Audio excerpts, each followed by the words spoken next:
अस्सलाम वालेकुम बच्चों, उम्मीद है आप सब लोग खैरियत से होंगे। आज हम ये चैप्टर शुरू करने जा रहे हैं। आज इसको हम डिटेल में पढ़ने वाले हैं, एग्जाम के हिसाब से तैयारी करने वाले हैं। चाहे आप ये कभी भी देख रहे हो साल में, चाहे पेपर में आपके पास 10 महीने बचे हों या फिर 10 दिन बचे हुए हैं, हम आपको ऐसे तैयारी कराने वाले हैं कि आपके है ना फेडरल बोर्ड में 90% से ज्यादा मार्क्स आए। हम आपको इंपॉर्टेंट चीजें एग्जाम्स में क्या क्या एग्जामिनर को चाहिए होता है, ये हमारा पहला लेक्चर नहीं है। तो अगर आपको कुछ चीज समझ ना आए, कंफ्यूजन हो, तो वो इसलिए क्योंकि आपने पहला लेक्चर नहीं देखा हुआ। तो भाई पहला वाला लेक्चर देख लो और ऑर्डर में चलो, बगैर शुरू के कॉन्सेप्ट्स को पढ़े हुए ये आपको कंफ्यूजन, ये पहला लेक्चर नहीं है। अगर आपको पहला लेक्चर देखना है और बाकी सारे चैप्टर्स के भी और इन सारे सब्जेक्ट्स के भी, तो भाई आप जाओ हमारे कमेंट सेक्शन में, यहाँ पे डाली हुई है 4 लिंक, इसमें पूरी किताब की हमने प्लेलिस्ट डाली हुई है, इसको दबा दो, आपको है ना सारे लेक्चर्स मिल जाएंगे इस पूरे के पूरे सब्जेक्ट के। डाले हुए फ्री के नोट्स, यहाँ पे नोट्स कोई एमी नोट्स नहीं है, ये आप लिंक दबाओगे तो खुलते हैं आपके पास। हमारे 300 बच्चे जो थे जिनके 90% ज्यादा मार्क्स आए थे, उनके हमने नोट्स कंपाइल करके आपके लिए डाले हुए ताकि आप भी है ना अपने एग्जाम की तैयारी कर सको। सारे के सारे नोट्स हमने डाले हुए इन 300 बच्चों के। तो भाई ये देखो यहाँ पे पड़ा हुआ है हमारे सब्सक्राइब का बटन, इसको सब्सक्राइब कर लो, ठीक है। बेल्स भी है ना यहाँ पे दबा दो, लाइक करो वीडियो को और साथ में जाके कमेंट करो अपना वीकेस्ट चैप्टर। भाई कौन सा चैप्टर है जो तुम्हें बहुत मुश्किल लगता है, बहुत वीक लगता है, हम क्या करेंगे उसका निकालेंगे one shot lecture. One shot lecture एक लंबा सा पूरे चैप्टर का लेक्चर होगा, उसमें हम आपको एग्जाम ओरिएंटेड तैयारी कराने वाले हैं ताकि आपके है ना पेपर में 90% मार्क्स आ सके। तो जाके कमेंट करो कौन सा चैप्टर आपको बहुत मुश्किल लगता है। फिर ये याद रखना कि भाई हमारे लेक्चर्स, हमारे नोट्स, सारे गेस्ट पेपर्स काम के होते हैं। ये 300 बच्चे हैं जिनके ना 90% ज्यादा मार्क्स आए थे। तो सारा मटेरियल कमेंट सेक्शन में सबसे पहला कमेंट है, वहां पे पड़ा हुआ है। और अगर आप भी उन बच्चों की तरह 90% ज्यादा मार्क्स लाना चाहते हैं तो आप भी ना हमारी बैच ज्वाइन कर सकते हैं, जिसमें हम आपको A to Z सारी तैयारी कराते हैं सारे सब्जेक्ट्स की, है ना। हमारी स्पेशल बैच नंबर 1 है, तो हमें इस व्हाट्सएप नंबर पर मैसेज कर लो। ये सारी चीजें हम आपको देते हैं और एग्जाम के हिसाब से तैयारी कराते हैं। अगर आप भी है ना 90% ज्यादा मार्क्स लाना चाहते हैं, अपने माँ बाप का नाम रोशन करना चाहते हैं। तो अब हम ये लेक्चर शुरू करते हैं। इस टॉपिक को आज डिटेल में हम पढ़ने वाले हैं। तो बैलेंस हो जाएगा, ये हिलेगा फिर नहीं, यानी इक्विलिब्रियम में आ जाए। क्लियर? वेलकम टू फेडरल का मार्जिन। आज हम पढ़ने वाले हैं 4.4.3 टाइप्स ऑफ इक्विलिब्रियम। हमने पिछले लेक्चर्स में क्या क्या पढ़ा था? एक तो हमने इक्विलिब्रियम पढ़ा था सबसे पहले 4.4 में, फिर उसके बाद एक और लेक्चर था कंडीशन ऑफ इक्विलिब्रियम के यार अच्छा इक्विलिब्रियम में आने के लिए 2 कंडीशंस होती हैं, वो एक लेक्चर था। फिर उसके बाद हमने 4.4.2 प्रिंसिपल ऑफ मोमेंट्स पढ़ा जो आपका सेकंड कंडीशन ऑफ इक्विलिब्रियम है, उसको हमने है ना डिटेल में पढ़ा और ये सारी हमने एग्जांपल सब की थी।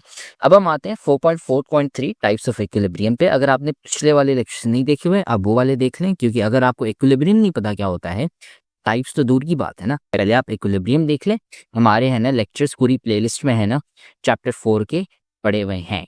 अगर आप यूट्यूब पे आते हैं और यहाँ पे लिखते हैं फेडरल का margin class 9 physics chapter 4 playlist, ठीक है, डायनामिक्स 2, तो आपको सारे लेक्चर्स यहाँ पे मिल जाएंगे। हम यहाँ पे अपलोड कर रहे हैं लेक्चर 1 से लेके एंड तक पूरा। अगर आपने इक्विलिब्रियम वाले नहीं देखे हुए, आप पहले वो वाले देख लें। अगर आपने वो नहीं देखे हुए तो आपको टाइप्स ऑफ इक्विलिब्रियम नहीं समझ आएगा। तो अब हम शुरू करते हैं टाइप्स ऑफ इक्विलिब्रियम के। 2 टाइप्स होती हैं इक्विलिब्रियम की। सबसे एक होता है स्टैटिक और दूसरा होता है आपका डायनामिक। अब इनका मतलब क्या है तो देखिए, डेफिनेशन पे बाद में आते हैं। सिंपल आपको है ना मैं एक एग्जांपल ये देने वाला हूँ। लेट्स से एक चीज़ है ना आपकी खड़ी हुई है, जैसे जैसे है ना आप क्या करते हो कि ये एक आपका दरवाज़ा हो गया, ठीक है, और आप है ना दरवाजे के पीछे खड़े हुए हैं। आप क्या करते हैं, आप है ना धक्का मारने की कोशिश करते हैं दरवाजे को, और फिर ये आपका एक और दोस्त है वो दरवाजे के आगे खड़ा हो रहा है, ठीक है, और वो भी धक्का मारने की कोशिश करता है। आप दोनों खोलने की कोशिश कर रहे हैं, आप आगे की तरफ कर रहे हैं, दोस्त भी आपका आगे की तरफ कर रहा है, तो है ना दरवाजा हिल ही नहीं रहा। आप कह रहे हैं नहीं मैं पहले अंदर जाऊंगा, आपका दोस्त कह रहे हैं नहीं मैं पहले अंदर जाऊंगा, आप दोनों धक्का दे रहे हो। तो होता क्या है कि लेट्स अज्यूम कि जो फोर्स आप लगा रहे हो लेट्स से 10 न्यूटन की, तो आपका दोस्त भी है ना वही सेम फोर्स दरवाजे पे लगा रहा है 10 न्यूटन की, ठीक है। अज्यूम करते हैं कि दोनों सेम ही ताकत वाले हैं, या आप भले अपने दोस्त से ज़्यादा ताकतवर हो, लेकिन अभी अज्यूम करें कि है ना दोनों सेम ही ताकत के साथ है ना दरवाजे के ऊपर ऐसे ही है ना धक्का मार रहे हो, सेम फोर्स से ना आप दोनों सेम फोर्स लगा रहे हो, ठीक है। तो ये कंडीशन में यहाँ पे लिख सकते हैं, ये याद रखें, सेम फोर्स। तो क्या होता है, दरवाजा आपका हिल नहीं रहा, क्यों? क्योंकि आप दोनों सेम ही ताकत लगा रहे हो। तो दरवाजा आपका ऐसे ही पूरा अटका पड़ा हुआ है, ना आपका दोस्त अंदर जा पा रहा है ना आप अंदर जा पा रहे हो, कुछ नहीं भाई, दरवाजा ऐसे ही खड़ा हुआ है। क्यों? दोनों आप है ना कदी वही सेम लगा रहे हो। तो जब आपका दरवाजा सेम पोजीशन पे है। वो इसलिए है क्योंकि जो आपकी बैकवर्ड फोर्स है वो किसके बराबर है, वो है आपकी फॉरवर्ड फोर्स के बराबर। ठीक है, तो आपकी जो बैकवर्ड फोर्स है वो है फ्रंट वाली फोर्स के बराबर। ठीक है, जितनी फोर्स आप आगे लगा रहे हो उतनी आप पीछे ही लगा रहे हो, तो उसकी वजह से क्या हो रहा है कि दरवाजा हिल ही नहीं रहा। तो जब आपका नॉट मूविंग में आता है, ठीक है, नंबर 1 नॉट मूविंग, कंडीशन 1, और दूसरा आ गया नॉट रोटेटिंग, दरवाजा रोटेट भी नहीं हो रहा। ठीक है, मूविंग का मतलब आगे पीछे, ठीक है, दरवाजा वहीं पे लटका हुआ है। एक तो आगे पीछे नहीं हो रहा या ऊपर नीचे नहीं हो रहा, उधर ही दरवाजा अटका हुआ है, और दूसरा रोटेट नहीं हो रहा। जब ये दो कंडीशंस होती है ना, तो इसे हम कहते हैं स्टैटिक इक्विलिब्रियम। स्टैटिक का मतलब क्या होता है अंग्रेजी में, वही हमने है ना इंग्लिश में पढ़ा हुआ है क्लास 9 इंग्लिश में, और उससे पहले भी हमने पढ़ा हुआ है। स्टैटिक का क्या मतलब है कि भाई एक ही जगह पे खड़ी रही है। ठीक है, स्टैटिक की हम मीनिंग भी सर्च कर लेते हैं, यहाँ पे आते हैं गूगल पे, ये देखें, लैकिंग इन मूवमेंट एक्शन और चेंज, मतलब कि खड़ा ही हुआ है, आगे जा ही नहीं रहा, उसी जगह पे अटका हुआ है। कोई तस्वीरें हों यहाँ पे काम की, नहीं स्टैटिक, ये तो करंट वाला आ गया। लेकिन स्टैटिक का क्या मतलब है, एक ही जगह पे खड़ा हुआ है। जब एक ही जगह पे खड़ा हुआ है और एक ही जगह पे ही मतलब मूव भी नहीं हो रहा, रोटेट भी नहीं हो रहा, तो उससे हम कहते हैं स्टैटिक इक्विलिब्रियम। ठीक है, तो स्टैटिक का मतलब है कि पॉज। तो आप है ना, लेट्स से अब हम एक ब्लॉक रखते हैं यहाँ पे, ठीक है, ये एक ब्लॉक हो गया, इसके ऊपर ये फोर्स आई, इसके ऊपर ये आई, इसके ऊपर ये एक फोर्स आई, ऊपर से भी डाल दी, नीचे से भी डाल दी, यहाँ से राइट, हर तरफ से आप फोर्स लगाओ, और अगर ये सेम जगह पे खड़ी नहीं है, सेम पोजीशन, ठीक है, क्या अगेन दो कंडीशंस क्या बताई थी, ऊपर यहाँ पे लिखी हुई है, not moving and not rotating, ये मैं जड़ करके लिख लेता हूँ, नॉट मूविंग और नॉट रोटेटिंग। ठीक है, अगर आपका जो ब्लॉक है कुछ भी, ठीक है, इंसान ले लो, ऑब्जेक्ट ले लो, ब्लॉक ले लो, कुछ भी ले लो, फोर्सेस अगर आप लगाते हो और वो एक ही जगह पे खड़ा हुआ और आगे रोटेट नहीं हो रहा, कुछ नहीं हो रहा, उसे हम क्या कहते हैं, आपका स्टैटिक इक्विलिब्रियम की तरह। ठीक है, ये हो गया हमारा स्टैटिक इक्विलिब्रियम। अब है ना डेफिनेशन पे आते हैं, when a body is at rest, rest का मतलब भाई रेस्ट कर रहा है, जैसे आप है ना क्या कहते हैं, अपने बिस्तर पे बैठ के रेस्ट करते हैं ना, घोड़े बेच के सो रहे होते हैं, वैसे ही है ना, जो भी ऑब्जेक्ट है वो घोड़े बेच के सो रही है ना, रोटेट कर रही है कुछ नहीं।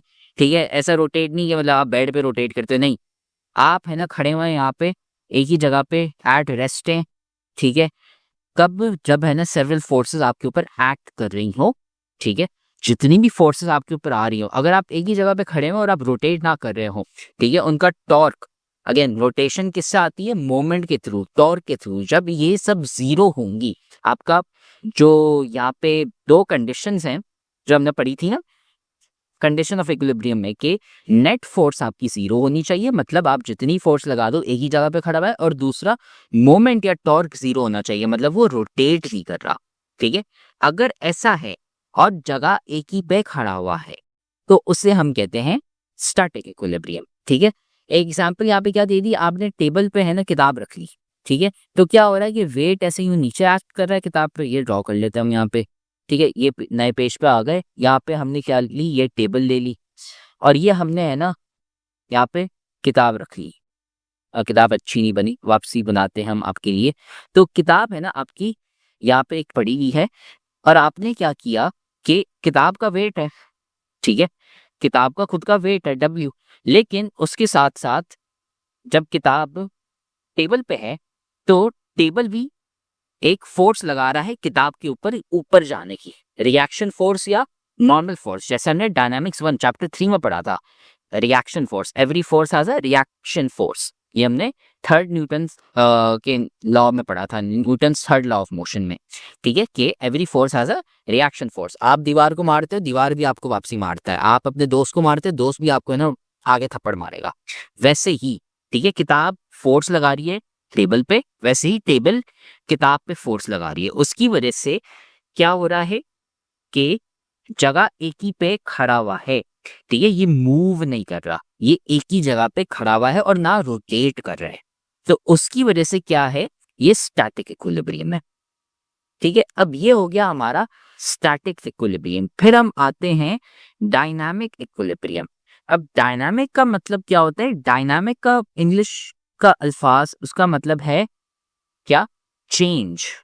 ठीक है, तो डेफिनेशन पे बात पे आते हैं। स्टैटिक का मतलब क्या है कि एक ही जगह पे ना एट रेस्ट, बस घोड़े बेच के ना वहां पे है। डायनामिक का मतलब है कि यार वो चेंज हो रही है। ठीक है, अब आप बोलोगे कि सर इसका क्या मतलब? तो याद करें, जब चैप्टर 2 काइनेमैटिक्स हम पढ़ रहे थे उसमें क्या था कि लेट्स से आपकी एक गाड़ी है, ठीक है, वो लेट्स से एक जगह से, ठीक है, जैसे ये आपका घर है, घर से है ना स्कूल जाती है लेट्स से, ठीक है, ये है ना एरो में यहाँ से हटा देता हूँ, बट लेट्स से आपकी ये जो गाड़ी है, ठीक है, ये घर से लेके यहाँ पे आपका घर हो गया और ये हो गया आपका स्कूल। ठीक है, हम अज्यूम कर रहे हैं कि आपके घर से लेके स्कूल तक एक सीधा सीधा रास्ता है, जरूरी नहीं है लेकिन समझ लें कि है ना, मतलब जादू हो गया और है ना एक सीधा सीधा रोड है। और आप क्या करते हैं, ये गाड़ी है ना आपकी इस रोड पे है और पूरे रास्ते आपका जो कांटा है ना, जो आपकी गाड़ी के ऊपर स्पीडोमीटर होता है, मैं आपको दिखा देता हूँ। कांटा आप समझे एक ही है ना, इस 20 किलोमीटर पर आवर की है ना स्पीड पर अटका हुआ है और कहीं नहीं जा रहा है। ठीक है, आप अपनी गाड़ी का कांटा समझे सिर्फ 20 किलोमीटर पर आवर की जो कांटे पे है ना उधर ही अटका हुआ है और है ना आगे हो रहा है ना पीछे हो रहा है। आप समझे घर से लेके स्कूल तक क्या करते हो, सेम ही स्पीड या सेम वेलोसिटी से जाते हो, सेम स्पीड स्लैश वेलोसिटी। ठीक है, आपकी स्पीड चेंज नहीं होती, 20 किलोमीटर पर आवर है सिर्फ।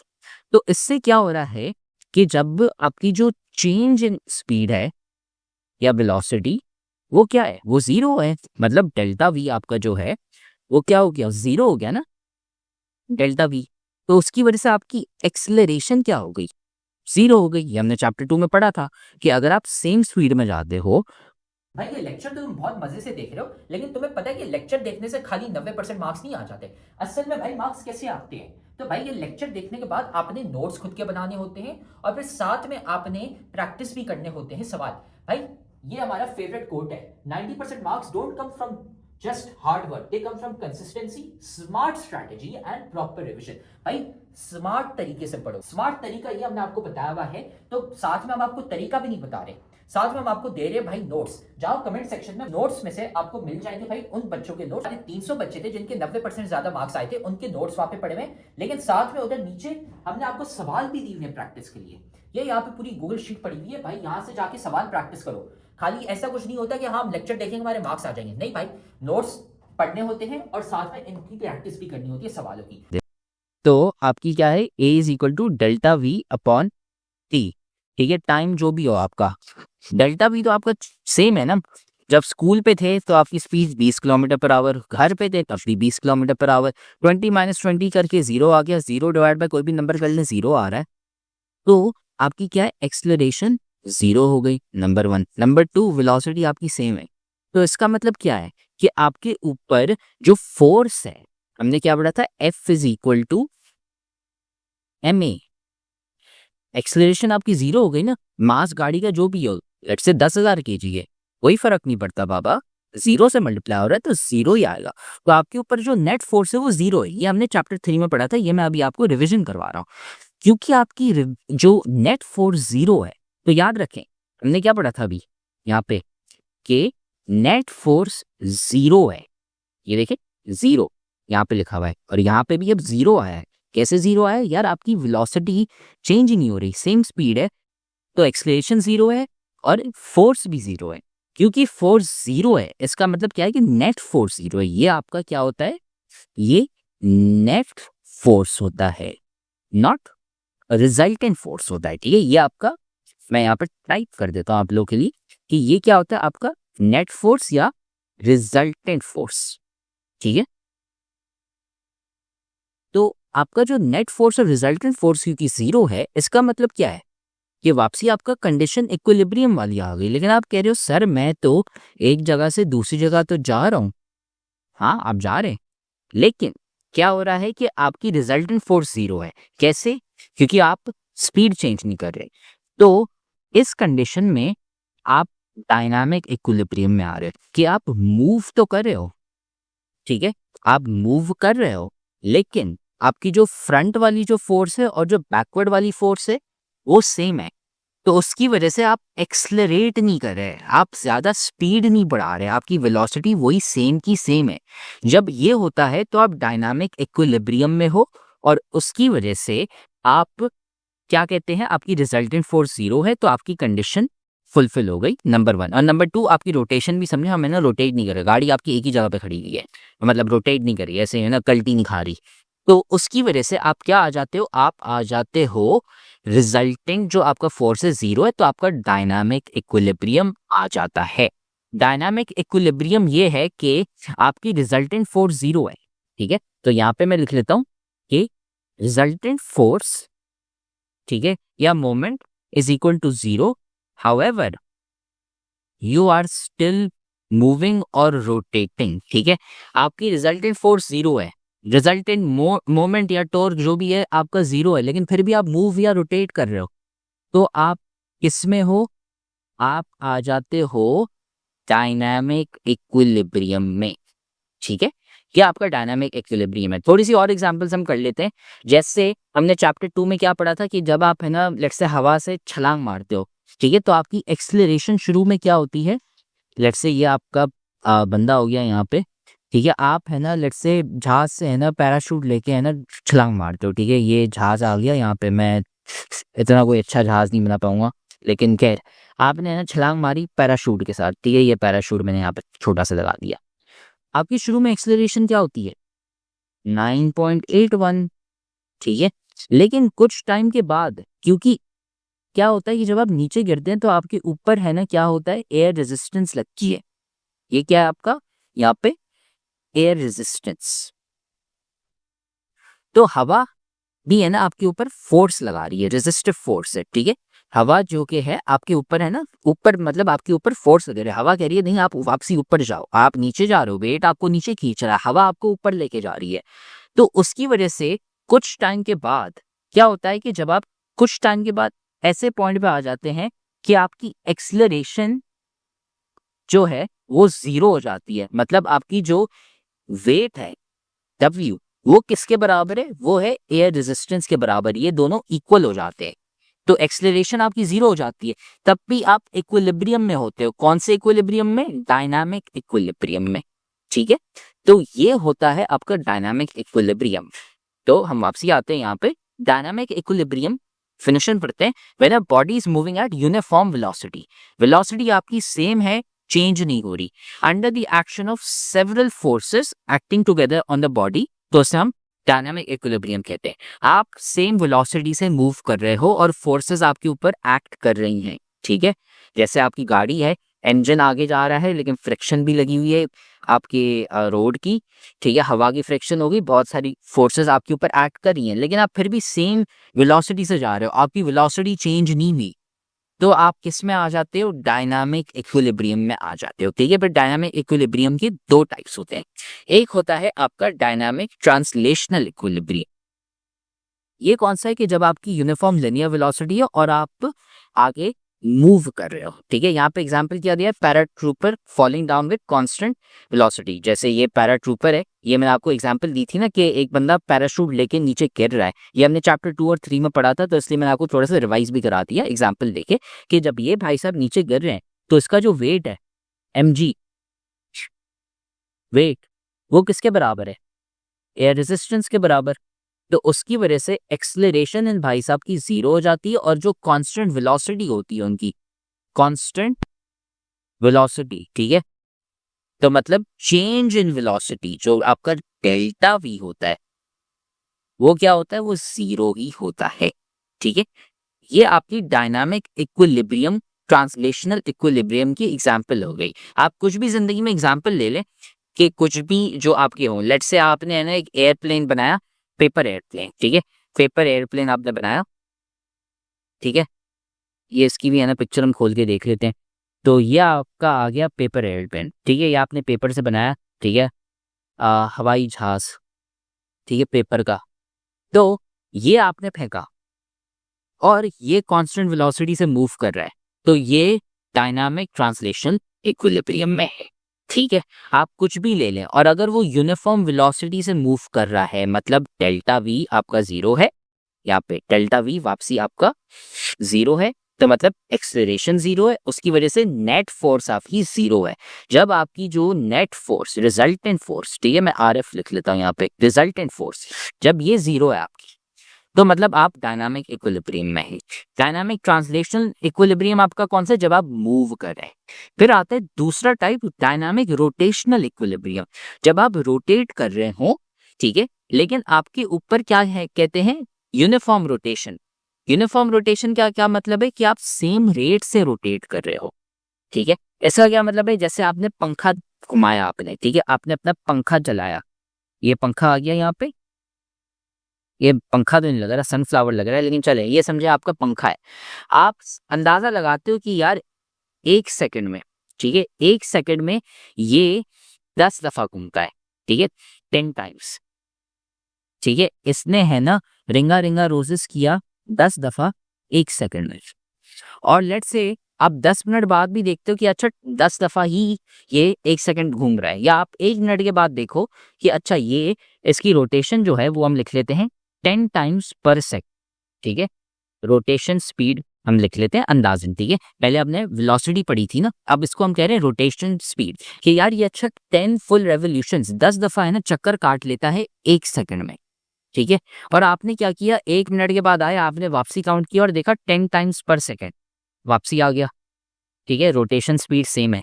तो देखें, जैसे आपकी यूनिफॉर्म वेलोसिटी थी वैसे ही आपकी यूनिफॉर्म रोटेशन स्पीड है।